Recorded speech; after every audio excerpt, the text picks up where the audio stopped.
Hello, hello. This is Rachel Silber, and here I am with one of my favorite books, Salon Des Femmes by Gary Douglas, and welcome to your read aloud. Chapter 4, Creating a Relationship That Works for You. You have to move beyond this reality's view of what a relationship is in order to create something that actually works for you. Gary. Hello, ladies. Just a note, remember, this book is actually based on a series of telecalls that took place a few years ago, and they were taken and literally transcribed into a phenomenal book, and it is done in a very conversational tone. So, Gary, hello, ladies. Now, the section is probability structures versus possibility structures. Salon participant. When I know a man is lying to me, I want to call him on it. I get the energy that he's lying, and I look for him to own up to it. I know this is control. Gary, no, this is bitchydom. Now, you have the right to be a bitch if you want to be, and if you wish to drive a man away, that's the way to do it. If you know he's lying, you can catch him in a big lie that steps over the line, and you can destroy him, stomp him into dust, and kill him if you wish. But if you want to keep the man, don't acknowledge the lying except to yourself. Never acknowledge to his face that you know that he's lying to you. Look at him sweetly, smile at him, and say, "Oh, honey." When you do that, he will feel guiltier than you can possibly imagine, and you'll get a present within 3 days. Do this when you're looking for a present, because men are not the brightest creatures on the planet. All you have to do is say, "Oh, look, isn't that beautiful? I'd so like to have that. I wish I could afford it. Oh, well," and then walk away. When you're trying to figure out what to do with men, you're trying to figure out what the probability structures are. If you have the idea that there's a probability that he is lying, then you're living in judgment, not in possibility. Probabilities are what we do to avoid, eliminate, or stop risk. The probabilities are you are going to lose. That's the idea that there's always risk, there's always a danger, and there's always something that's going to turn out badly. So we spend our life trying to avoid risks of different sorts, and in the process, we eliminate possibility and choice. A lot of the questions that have been asked during these calls are about the probability of losing or the probability of having a problem. So I've come up with this process for you. What stupidity are you using to create the probability structures of losing in relationship rather than creating the possibility systems that would allow it to work for you? Are you choosing? Everything that is times a godzillion, will you destroy and uncreate it all? Right and wrong, good and bad, pock and pod, all nine shorts, fours and beyonds. It also works for money. We try to hold on to what we've got for fear we're going to lose. We're not going to have anything else, and we're not going to have other choices. All of those have nothing to do with true choice, true possibility, or true question. We need to be in a place where it's true possibility and choice, and we're asking, what else is possible, instead of, what are the chances I'm going to lose here? The probability of losing. Salon participant. About a year into my current relationship, I went to an insecure energy about life betrayal issues from a male. Since then, I've had a constant energy of doubt. What is that? Gary. This is the probability of losing. We go into the idea that the probability is a relationship will work, or the probability is the relationship won't work. That's the weighing and measuring of things that people do. You have to move beyond this reality's view of what a relationship is in order to create something that actually works for you. Right now, people are creating more relationships that do not work than relationships that do work. Why is that? Because they're looking for the probability that there's going to be a problem, the probability that there's going to be a loss, the probability that it's going to turn out badly, the probability that there's going to be a lie or a betrayal. We create structures for probability because we buy the idea that you can weigh and measure everything. and that if you weigh and measure accurately enough, you will not lose. That's the reason most people, once they get into a relationship, get married, so that they can live happily ever after, as though the purpose of relationship is to live happily ever after. What is the real purpose of relationship? To increase your level of comfort and possibility. That's what it should be. But most people see it as increasing their survivability. Stop looking at relationship from the point of view of survival and move into thrival. Ask, what else is possible now that we have this relationship? What could we actually create that we haven't yet created? And when you do that, you create a whole different possibility and a whole different universe. What stupidity are you using to create the probability structures of relationship so that you don't lose, rather than the possibility systems that would allow you to choose? Are you choosing? Everything that is times a godzillion will you destroy and uncreate it all. Right and wrong, good and bad, pock and pod, all nine shorts, boys, and beyonds. Salon participant, can you say some more about what you mean by losing? Gary, losing is when you're looking for what is wrong with people or what they're doing wrong. Or you're looking at how they're going to lie to you. Everybody lies. People lie to themselves more than they lie to anybody else. They tend to lie less to other people than to themselves. Is somebody going to lie? Sure, because people have ideas about themselves that aren't necessarily true. I had a friend who thought he was always clean and tidy. Actually, he was a slob, but by his standards of clean and tidy, he was clean and tidy. He saw himself as clean and tidy because he would make everything neat and organized, but his house was filthy. Neat and organized was clean to him. Different reality. I once got fired by my mates because I didn't pick up all the toys after my kids. They said, your house is too dirty for us to clean. So we quit. And I asked, what do you mean it's dirty? I just vacuumed the day before you came. And they said, but it's dirty. And I said, what's dirty about it? All the toys on the floor, they answered. No, that was messy. It wasn't dirty. People have their own standards of what they call messy or dirty, or what people call good or bad, or what they think is appropriate in a relationship or not appropriate in a relationship. And they're not capable of seeing anything different. So when you go to live with somebody, it's imperative that you function from the place of, what can I create and generate today? Not, what do I want to change about this person that I'm with? Only by what you create and generate can you alter how you live with someone. You cannot make anyone change. I can fix him up. In quotes, dudes, in quotes. I've known lots of women who've chosen men and said, oh, well, he's got some good stuff. I figure I can fix him up. What? Why would you want to buy a fixer-upper? You're going to move into an old house that needs all kind of work? People do this crazy thing where they think they're going to fix other people up and turn them into somebody good. My ex-wife always used to say, oh, when I met Gary, he dressed like a used car. I always wondered what that meant. Basically, she was saying that I didn't dress well.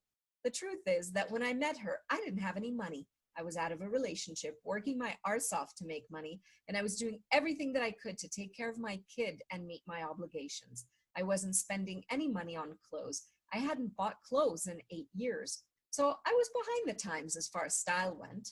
From her point of view, if you weren't in style, there was no reason to be alive. So as we made money, she started upgrading my wardrobe. She upgraded hers 3 times faster than she upgraded mine, but nonetheless, I was being upgraded. She would buy me the things so I wouldn't embarrass her because I was such a fixer-upper. If you treat your man as a fixer-upper, at some point, he's going to rebel against that, because no man wants to constantly be told in front of others that he was less than when you got him. Too many women do that, and those are the women who don't actually like men. Would you like him to upgrade the way he dresses? Sure. Are you going to succeed? Probably not. Be willing to be with the person that you are with, not try to turn him into what you think he ought to be. If you're not happy with the person you find, if he doesn't dress well enough for you, dump him and get another one instead of trying to fix that one up. Now, guys don't have the illusion that they can fix a woman up. They already know they're dead meat in that regard. No matter how good their taste is, they're never going to get a woman who's going to choose to step down to their level. You have to get the difference in the way that men and women function. So what stupidity are you using to create the probability structures of relationship to avoid losing rather than the possibility systems that would allow you to be choosing? Everything that is times a gazillion will you destroy and uncreate it all. Right and wrong, good and bad, pock and pod, all nine shorts, boys and beyonds. The possibility of success. Salon participant. Would you please talk about the elements of success? Gary, this is another place where you try to go into the probability structures. Basically, you have the idea of the probability of success rather than the possibility of success. And when you come from the possibility of success, you always remain in question. If you remain constantly in a state of question with your relationship, you can change the way things work. You will never be able to come to conclusion about whether something is working or not working. You'll be asking, what can I be or do different today that would allow this to change right away? And when you start to function from that place of question instead of conclusion, you'll get to the point where you're on the creative edge of possibility and you're capable of creating something that has never existed here before. What you have as a reference point for a relationship is everything you've seen everybody else do. Is it working? No, but that's your only reference point. You have to be willing to create a relationship that does not fit this reality. Here's a process you need to put on a loop. What physical actualization of a relationship beyond this reality are you now capable of generating, creating, and instituting? Everything that is times a godzillion will you destroy and uncreate it all. Right, wrong, good, bad, all nine, pop, pod, shorts, boys, and beyonds. Let's run this for at least 10 days and see what starts to show up. You have to get to the place where you begin to recognize that there are different possibilities. I'm going to read that one again, then just for, shits and giggles. What physical actualization of a relationship beyond this reality are you now capable of generating, creating, and instituting? Everything that is times a godzillion will you destroy and uncreate it all. Right and wrong, good and bad, pock and pod, all nine, shorts, boys, and beyonds. And again, what physical actualization of a relationship beyond this reality are you now capable of generating, creating, and instituting? And everything that is times a godzillion will you destroy and uncreate it all. Right and wrong, good and bad, pock and pod, all nine, shorts, boys, and beyonds. You have to get to the place where you begin to recognize that there are different possibilities. What stupidity are you using to create the probability structures of relationship to avoid losing rather than the possibility systems that would allow you to be choosing? Everything that is times a godzillion will you destroy and uncreate it all. Right and wrong, good and bad, pock and pod, all nine, shorts, boys, and beyonds. Living in 10-second increments. It's one of the most awesome tools in Access. With every relationship, you have 10 seconds to live. If you live your life in 10-second increments, then you won't be coming to conclusion or judgment, because every 10 seconds will create something new. You need to live in 10 seconds rather than trying to come to conclusion, which is based on the probability structures that you can balance things out.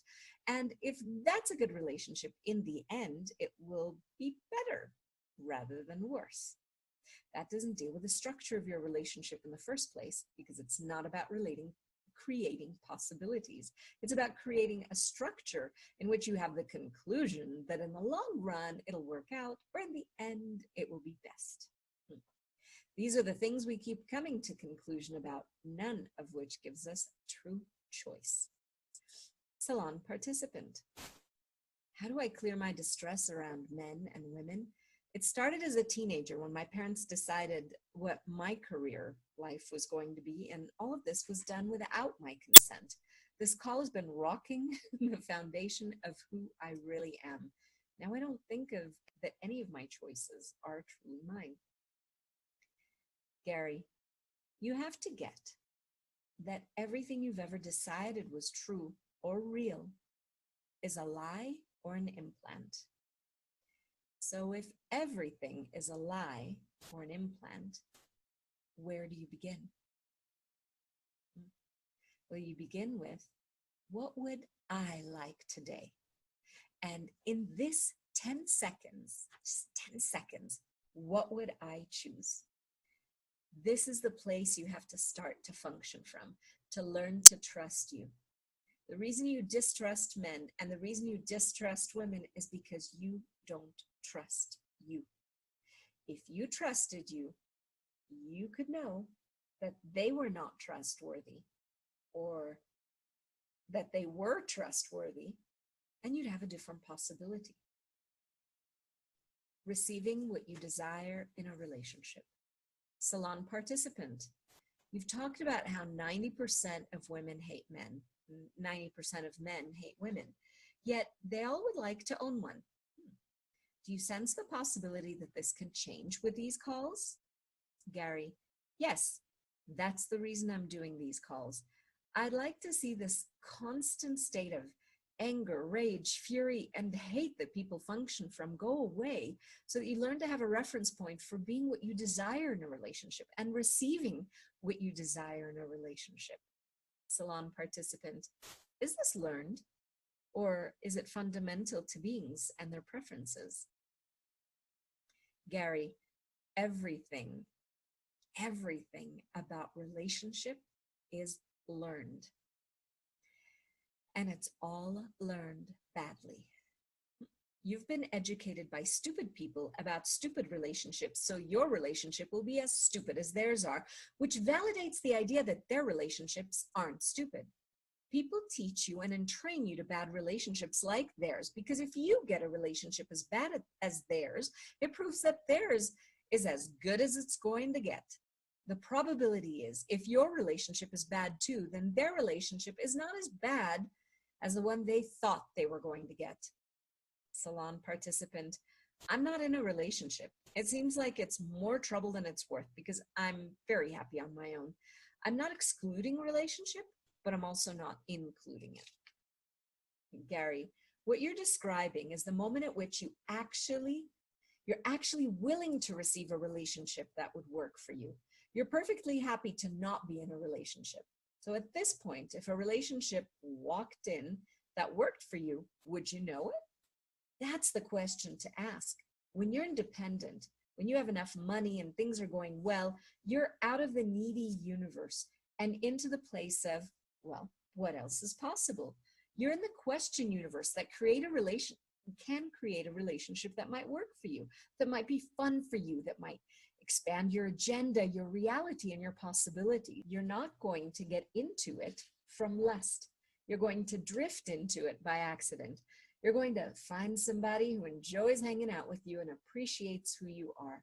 Unfortunately, if you're like most women, you'll say, oh, he's just a friend. No, he is a possibility, not a friend.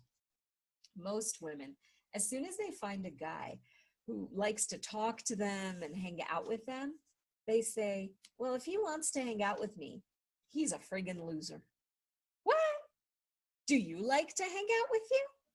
That would be the question. If you like hanging out with you, you have the place where you can choose different. Limiting choices. Salon participant, I'm baffled by the limited choices that I make, which take away from my potency. Gary, once again, this is probability structures. You take away from what's really potent about you and your choices, and you create limiting choices as a way of functioning within the probability structures to make sure you don't lose. So what stupidity are you using to create the probability structures of relationship to avoid losing, rather than the possibility systems that would allow you to be choosing? Everything that is times a godzillion, will you destroy and uncreate it all? Right and wrong, good and bad, pock and pot, all nine, shorts, boys, and beyonds. Salon participant. When I was in the park some days ago and a guy was looking at me, I sensed he was going to try to approach me, and my body and my being felt he was creepy. I started to pock and pod that he would approach, and he didn't. What pragmatic tool can we use to let down a guy that's too insistent? Gary, well, pock and potting was the perfect thing. You were aware and you knew exactly what was needed. I was talking with a lady who wanted to get married, and I asked her, well, what kind of men are you finding? And she said, all I find are creeps who go to bars. And I asked, well, what are you going to a bar for if you want to get married? And she said, well, how am I going to find a man if I don't go to bars? And I said, go for afternoon tea at the fanciest hotel in your area and sit with a book. Wear a nice dress, one that shows a little cleavage, and a great pair of high heels. Cross your legs, and as you're sitting there, let your foot bob up and down a little bit. That will intrigue the guy. And when he comes over and asks you what you're reading, say, oh, I'm just reading this interesting book. Have a book with you that you like, something that interests you, but not a romance novel. If you have a romance novel, you're going to turn the guy off because he's going to think you're looking for a relationship. Do not read 50 Shades of Grey and think you're going to get a man out of it. Joy of Business might get you a really rich man. They'll say, oh, you're reading about business? And you'll reply, yes, I just love business. I find business people so sexy. Don't be afraid to use the word sexy if you're interested. If you're not interested in him, be polite, talk to him, and when he asks, would you like to go out for a drink sometime, then say, oh, thank you so much, dear, but I don't date. I go directly to marriage, and I require a 500,000 surety bond up front. Before you know it, his car will be screeching down the roadway. One lady told me, you need to teach CPR if you're going to tell people to do that. She said it to some guy who almost passed out. So the guy might have a heart attack, but if he's old enough to have a heart attack, he's old enough to take you home and, well, never mind. That's what you do. P.S. I adore you, Gary. There's no fight. Oh, there's nothing to fight. Salon participant. I have much more peace and ease in my life since I've become more aware of the fight with men and keep choosing to let it go. My barriers are down. I am much kinder, but I'm still a little confused. Would you please help me? Some time ago, I mentioned to you that there were a few men at work who were being bullies. I felt like I was in Amazon mode and had weapons on my body, and I was turning them to dust. I think you said something like, why would you make yourself wrong for that? That's exactly what you needed to create at that moment. Why did you stop? Isn't that sexy? Can you explain that further in light of what we're talking about? Is it kinder for us to not be warriors? Gary, that's an assumption, that it's kinder to not be a warrior. Sometimes being a warrior is exactly what's needed in that moment. You have to be willing to be, do, have, create, and generate anything or everything as needed to have total choice. What stupidity are you using to create never being, doing, having, creating, generating, and instituting anything and everything as needed are you choosing? Everything that is times a godzillion will you destroy and uncreate it all. Right and wrong, good and bad, pock and pod, all nine, shorts, boys, and beyonds. Salon participant. You also mentioned that when I do not fight, it is the same as fighting because I'm assuming superiority. Gary, I don't think that's what I said. I think I asked you a question. Do you feel superior when you do that? Is that how you make yourself superior enough to not be less than? If you're trying to prove that you're not less than, you will do superiority rather than choice. Choice means you can pull out your sword and cut their heads off. Sometimes a quick slash to the throat is a very good, kind thing to do. Some people deserve it. Salon participant. When I do interesting point of view, there's nothing to fight. Gary, well, that's the point. There is nothing to fight. So if you're not fighting, what other choices do you have? Participant. You've also said that I'm not willing to kill. and that I'm sexy when I'm evil, and that I keep doing pathetic, and that you hate it when I do pathetic. Gary, when you're doing the superior person, when you're doing the person who's not going to take it anymore, when you're doing the don't mess with me, that's sexier than, oh, boo-hoo, pitiful me, nobody loves me, everybody hates me, I better go eat worms. That is not much of a turn on. When you do pathetic, it's the one time you're never being you. Functioning from total choice. Salon participant. What does kind or evil look like? Gary, you're kind or evil according to the moment, according to the need, according to the desire, according to the requirement of the people you are with. You are however you choose to be, because you're functioning from total choice. So what stupidity are you using to create the never being, doing, having, creating, generating, and instituting anything and everything at will are you choosing? Everything that is times a godzillion will you destroy and uncreate it all. Right and wrong, good and bad, pock and pot, all nine, shorts, boys, and beyonds. Salon participant. Is this where we find the tiniest scrap of kindness in a man and bring that out? Gary, no, really. Start looking at both the evil and the good in people and recognize that you're going to get whatever you get when you get it, and not try to only bring out the good or the kindness. You have to be willing to have the person that you're with. Otherwise, don't bother. Does your relationship create more comfort? Salon participant. I asked, truth, would I like a relationship in my life? And it was a yes. Then when I asked truth, would a relationship expand my agenda? And I got a no. Gary, relationships are not necessarily about expanding agendas. In this reality, everybody tells you a relationship is going to expand your agenda. Unfortunately, most people do relationship from a very contracted place, and it actually confines them and limits everything that they're choosing. Salon participant. You've talked about how a relationship can be great if it creates more comfort. Can you talk about what that looks like? Gary, most people get into a relationship with the idea that they're going to get something from it. They think it's going to provide something they desire or do something for their life, or they're going to be in love forever, or they're going to live happily ever after. Now, if you go into a relationship because it's comfortable, whole different universes can open up. Years ago, when I lived with roommates, people would come to interview to be a roommate, and I'd tell them what the rent was, and I'd say, well, tell me about you. And they'd say, well, I'm really clean and tidy. I'm glad to share my food with people, and I take care of things. I noticed that the people who said those things were not clean and tidy, did not take care of things, ate all my food, and got pissed if I ate theirs.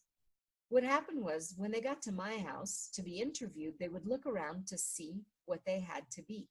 They saw my house was clean and neat, so they said, I'm very neat, clean, and tidy. This is what happens in relationships. People look around to see what they have to be to make it okay for you to have them in your life. What you should do, if you really want to find out what you're going to have in a relationship, is go to that person's house and see how they live. If you can walk in there and live with everything they've got and be comfortable with it, you have a really good chance of creating a relationship.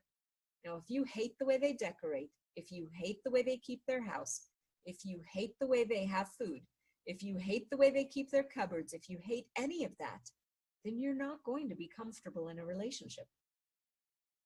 Most of us don't do any research to find out what's going to work for us. Have you ever tried to live with somebody? Have you ever lived with somebody and noticed the things that begin to irritate you were the things that he did all the time that you thought you'd be just fine with because you loved him so much? Ever notice that? These were the things you didn't consider were bad when you got together, but at the same time, they weren't things that you would have actually felt comfortable living with. That's why you need to start asking, if I'm doing a relationship, who would be comfortable for me to live with? Salon participant. Now, how does allowance play into this? Gary, when you're living with somebody, you want comfort more than you want allowance. If you have comfort, you will always have allowance. If you're uncomfortable, you will never have allowance. You can't use allowance as a way to overcome what you don't like. That's not what allowance is. Allowance is interesting point of view. Now, if you get that the other person lives in something you can live with, then it's not ever going to be an issue.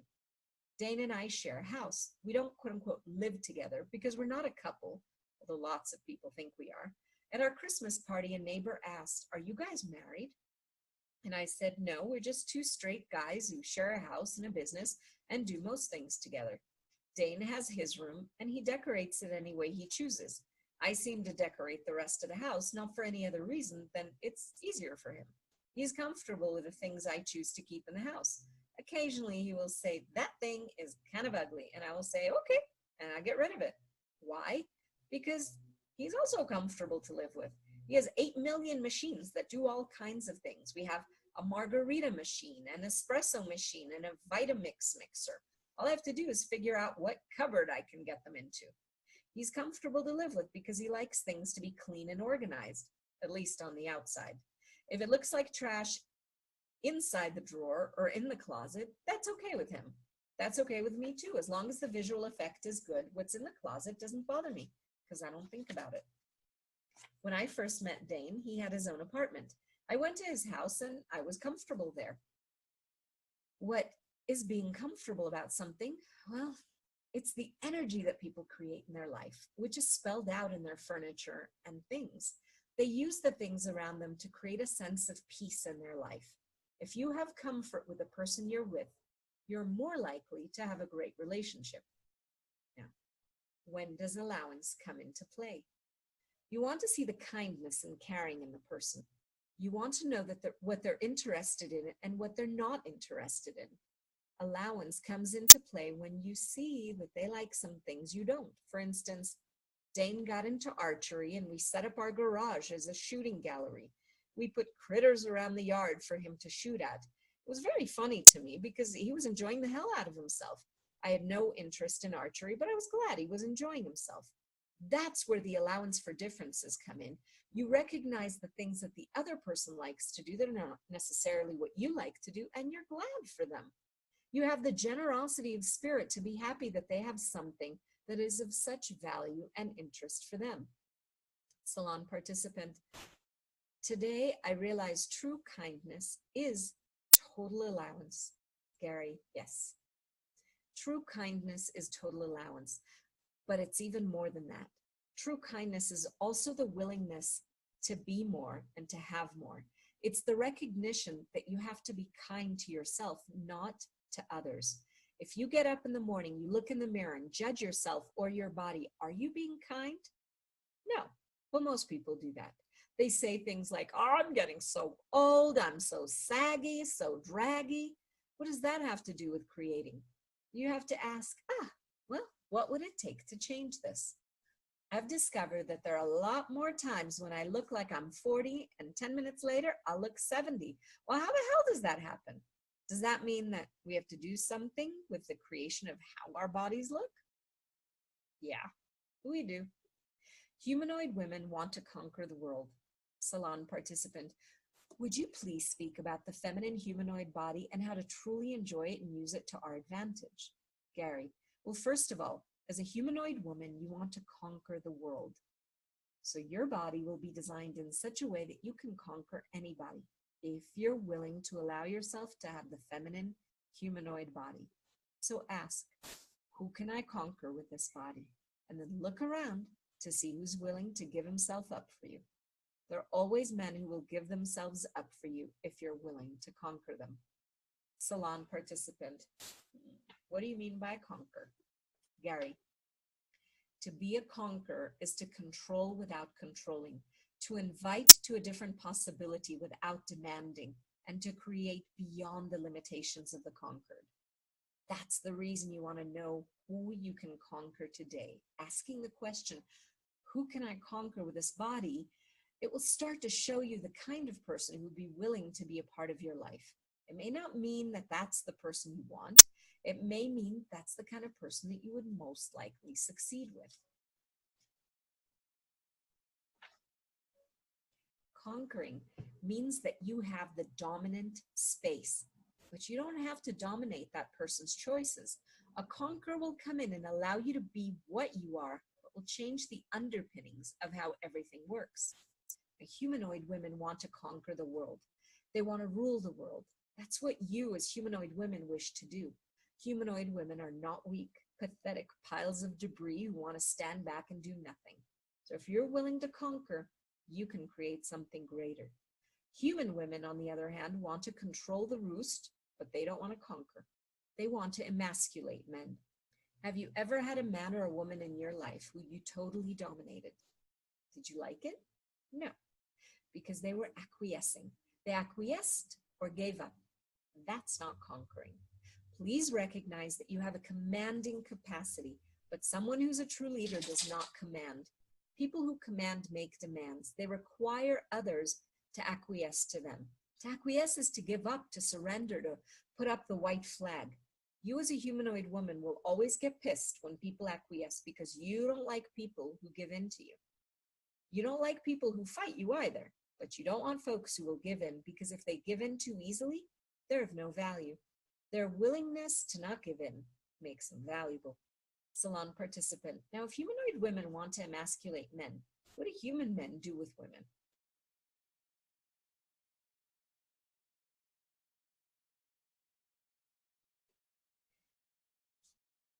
If human women want to emasculate men, what do human men, do with women? Gary, human men deal with women by disregarding and invalidating them. They create women as polar opposites. It's the way they create attraction to the opposite sex. Human reality is about judging the other sex. Human men say, women, you can't live with them and you can't live without them. Salon participant. One of my biggest challenges is cognitively verbalizing the knowing I have without coming off as superior. What will it take to strengthen this capacity? Gary. Silence. You have to be willing to not tell people or cognitively verbalize what you're aware of. You have to have the awareness for you and not for anybody else. Just for me, just for fun, never tell anyone. How to approach a man. Salon participant. If you want to discuss something with a man, how do you approach it? Gary. Well, if you want to discuss something with a man, you have to say, honey, I've been thinking. Never approach a man with, we have to talk, or I'd like to talk to you, because that scares every man to death. Honey, we must have a chat means you're about to have your testicles cut off. You're wrong, and you're going to pay for it. If you start with, I've been thinking about this. What do you think? You can create a discussion, and that's what you have to do. You have to create the discussion. Don't give the man the early warning shot, which is, we must have a chat. Men have different signals than women. For a man, that's the signal that the fight is about to begin. So get out the white flag. You're going to have to surrender because you're the man and you're wrong. That's the way it functions in a man's world. You have to know that if you want to create something that works for you with the man that you truly wish to be with. Now, Dame is my man. We both do. I was thinking, so that the other person doesn't think he has to grab his white flag. Don't go at your man with a comment like, we've got to talk. Instead, come around the back door. Sneak in with, honey, I was thinking about this. What do you think? How do you feel about this? Another good ploy is, I was thinking about this, but I feel like I'm missing something. Can you see anything that I'm not looking at here? That way you engage the man at looking at something instead of confronting him with it. Most people try to confront in a relationship, thinking that confronting is the way you get somebody to be honest. You never get honesty from confrontation. You get fight. Dialogue is brought about by, I think. What do you think? If you create a confrontation, the poor guy has to fight you, and there's no two ways about it. The dreams, nightmares, requirements, desirements, and necessities of your life. Salon participant. I have a quickie sex life with my live-in lover. He says I'm too demanding and that I require too much time and caressing to have an external orgasm. Now I'm almost avoiding sex. What can I do to change this and have orgasmic sex again? Gary, get rid of him. He's an idiot. Get a new lover. You want a man who wishes to nurture your body and your soul. Salon participant. What can I do to have an orgasm just from penetration? Gary, That's not terribly likely. Women's bodies are not designed to have an orgasm from penetration. Most orgasms occur from the clitoris, not from inside the vagina, which isn't terribly sensitive. There are a couple of spots in the vagina that are sensitive, but those are not the whole of it. Your body is designed that way so that you can withstand childbirth and squeeze a bowling ball out of your vagina. Find a man who knows how to treat a woman well. There are not a lot of men who study women's bodies. Ask him questions before you get into bed. Ask, what's your favorite part of sex?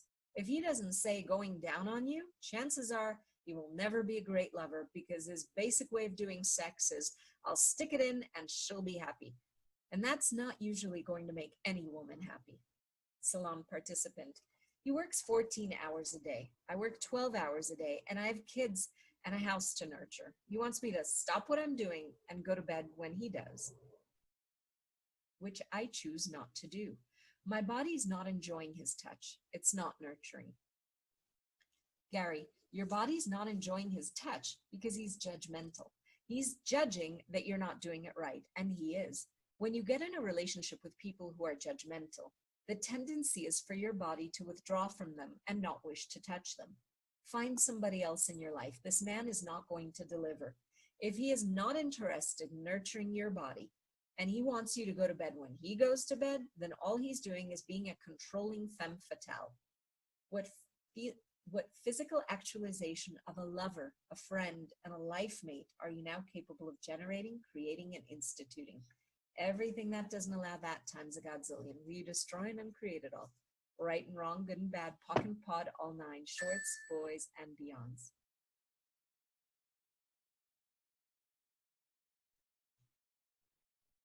What stupidity are you using to create the dreams, the nightmares, the requirements, the desirements, and the necessities of your life are you choosing? Everything that is times a godzillion. Will you destroy and uncreate it all? Right and wrong, good and bad, pock and pod, all nine, shorts, boys, and beyonds. You have your dreams about what something should be. You have your nightmares about how things show up. You have your requirements and you think, once I fulfill this, everything will be good. You have things that you desire of people, which they seldom actually do. And then you have the necessities. Those are all the things that you think you have to do that you don't really want to do, but you figure you have to do them because you were told that you have to. Salon participant. Is it just about asking, what do I have to be here? Gary, well, this is where the need becomes a necessity. That's where things don't show up the way you would like them to. That's when you're creating a dream, a nightmare, a requirement, a desirement, or a necessity. Those are all things we do in our lives as though they're going to work out. My daughter Grace came home to visit with her baby, and I was thinking, this is so much work. She's not cleaning anything up. She's not doing anything. And then I took care of the kid for 5 hours, and I saw the fact that the girl gets out of bed is a miracle. Having a baby, and the fact that you ladies do that is amazing to me. I don't know how she does it. She doesn't have anybody who takes care of her, and she's always taking care of the kid. And all of a sudden, all of the things that I thought I was upset about went away because I got clarity about what it was. You might want to run, what energy, space, and consciousness can I be that would give me total clarity and ease with this for all eternity? Salon participant. It's like the other person's reality is imposed on yours. But if you ask what they require, does it become easier? Gary, I became aware of what she required when I did her job for a little bit. I became aware of what was driving her need to have a sense that somebody was willing to take care of her. Since then, I've been willing to take care of her better. I've also been willing to be there for her in ways that she needed that she didn't even know. If you ask what energy, space, and consciousness can I be that would give me total clarity and ease with this for all eternity, it will start to unwind some of the places where you are confused. There's a disparity between what we receive and what we think, and between what we feel and what actually goes on. We have strange places where we try to make what is disparate equal to something that we can come to conclusion rather than realizing that the disparity is the difference between being us and not being us. How many disparities do you have between what you would be, and what you think is required of you, and what is being demanded of you that you don't understand? Everything that is times a godzillion will you destroy and uncreate it all. Right and wrong, good and bad, pock and pod, all nine, shorts, boys, and beyonds. What stupidity are you using to create the dreams, the nightmares, the requirements, the desirements, and the necessities of life are you choosing? Everything that is times a godzillion will you destroy and uncreate it all. Right and wrong, good and bad, pock and pod, all nine, shorts, boys, and beyonds. What is possible here that I haven't considered? Salon participant. Are you talking about an operative state of functioning? Gary, you want to be everything you are and to function from within the structures of this reality without being the effect of the structures. This has more to do with the probability structures than anything else. If you're trying to avoid a fight, and you're looking at the probability structures in the fight and trying to avoid those, rather than asking, what else is possible here that I hadn't even considered? Now, if you really want to change something, ask that question. It's about what you haven't looked at, and that's what I did with Grace. When I took care of the kid, I realized that she's taking care of him 24/7 with no help. No one's being there for her, and she needs to feel that she's being taken care of. She needs to feel nurtured. She needs to feel that she can have some time free from having to constantly be on. So I've been doing as much as I can to take care of the kid. And I will continue to do that because I get how necessary that is for her. What stupidity are you using to create the dreams, the nightmares, the requirements, the desirements, and the necessities of life are you choosing? Everything that is times a godzillion will you destroy and uncreate it all. Right and wrong, good and bad, pock and pod, all nine, shorts, boys, and beyonds. Salon participant. Will that process also clear the fantasy that a man will take care of you? Gary, I'm hoping so. Somewhere there's a place where women think, someday my prince will come. I've watched them do this forever. I don't find that anybody is really going to take care of us. We need to take care of whatever needs to be taken care of ourselves. Two friends of mine are getting married. He's always had the point of view that somebody will take care of him. She has the point of view that somebody will take care of her. I don't know how that relationship is going to work out if both of them are looking for somebody to take care of them. It will be very interesting to see what occurs. What is it that you really want? Salon participant. In my adult life, I've always taken care of myself, never needed anybody to do that for me. Now I'm at a point where that's something that I would like to invite into my life. It would be nice to have somebody help me in the garden and do the dishes when I don't want to. Gary, that's called a maid and a gardener. You can hire those. What is it that you really want? Salon participant, a partner. Gary, do you really want a partner? I understand that that's what you think you want. Salon participant, well, how do you figure out what you want? Gary, well, that's where you have to ask. If I was with someone, what would my life look like? What would I like to look my life to What would I like my life to look like in 5 years? In 10 years? What would I like my life to be like? What would I like my life to be like in 5 years and in 10 years? What would I like my life to look like? It's not the image of what it's going to be. It's the awareness of the energy it is going to be. So look around and find somebody who has what you would like to have with another person. Have you ever seen a relationship that you would like to have? No. Then you're going to have to create one yourself. Start with, what would I like my life to look like with a partner? You're earning enough money, you can afford to hire a partner. Are you willing to pay for a boy toy? You've already come to the conclusion that it wouldn't be that much fun instead of asking, what would I like to create and generate here? This is probably the most insane area on planet Earth. This is why we're doing these calls.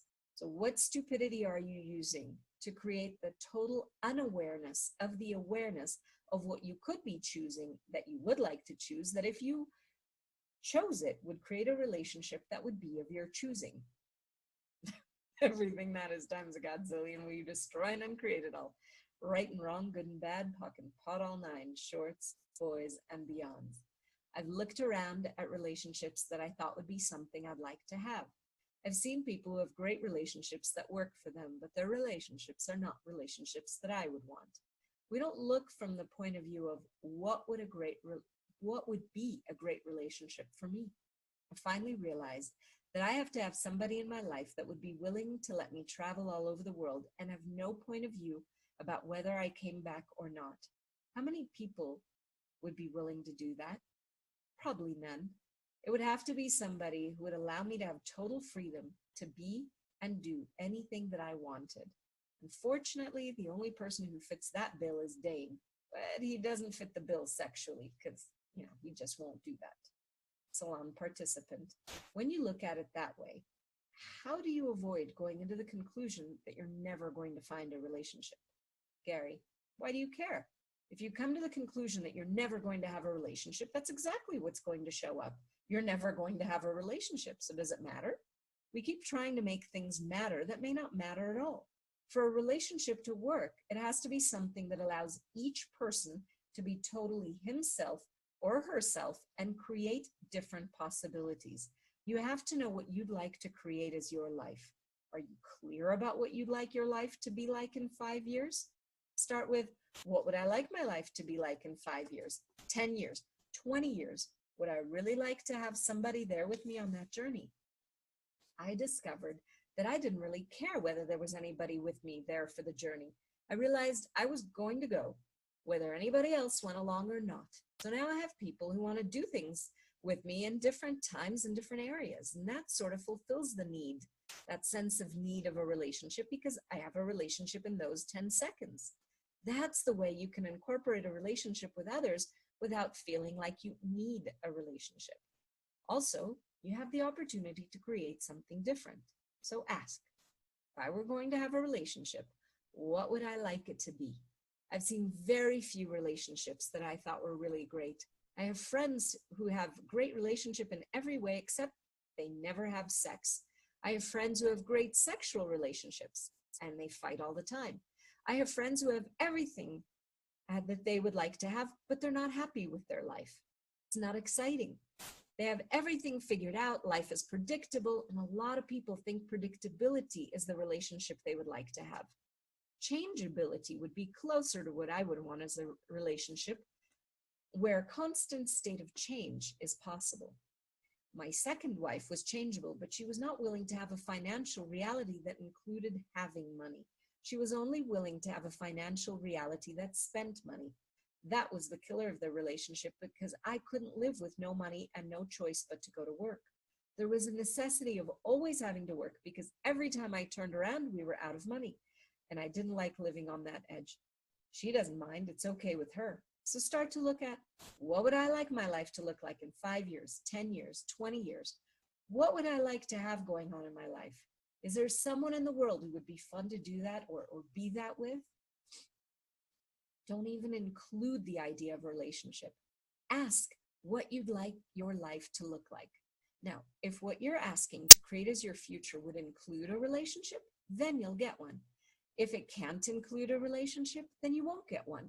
The relationship is going to create what you'd like to have. Another person is not going to come in and take care of you or anything else. It's about you creating what you would like to really have. And when you do that, a whole different reality can start to show up for you. Then ask, what would I have to be or do today to create that reality right away? The thing I know about you, H, is that you would like to have something that's comfortable and easy, something that provides sufficient money for you to do whatever you want. You've pretty much got that now. So if you were going to have a relationship, it would have to be somebody who is on the same wavelength with you on that. Somebody who would not expect you to give that to him. If he expects you to give it to him, you'll be resentful. You don't want to have to provide anything. You have to be clear with yourself about what will and will not work for you. It's not about good or bad. It's just about the way you want to create your life and your relationships. If you start to get clear about that, everything else will start to work more easily. Remember, you're looking for comfort, you're looking for ease, and you're looking for whatever makes your life work. Start by asking, what would I like my life to look like or to be like in 5 years, in 10 years, in 20 years? If you start to look from there and you get the energy of that would be like, you'll get the elements of what you wish to create. If the elements include a relationship, then you'll be able to create it. Thank you all for being on this call.